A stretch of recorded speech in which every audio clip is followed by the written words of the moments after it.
Committee Room 21. Sound.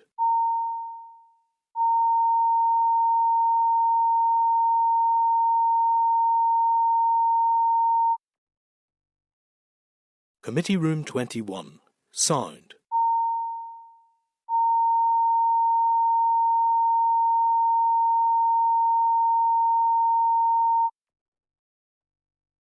Committee Room 21. Sound.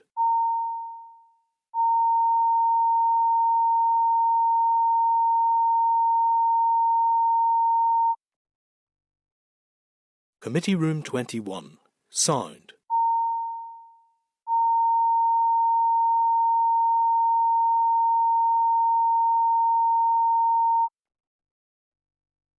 Committee Room 21. Sound.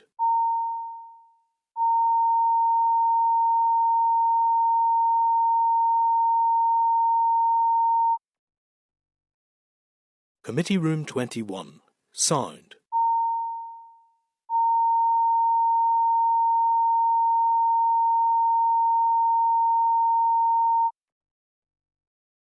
Committee Room 21.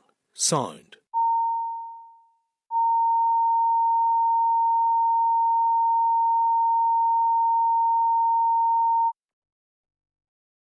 Committee Room 21. Sound.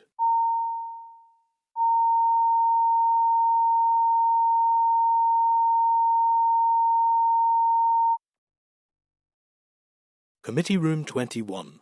Sound.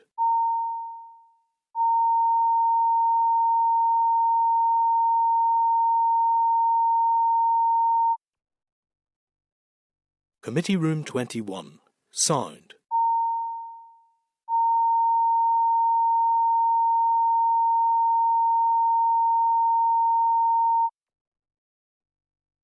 Committee Room 21. Sound.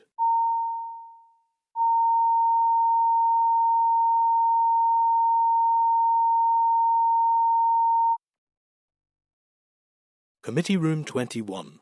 Sound.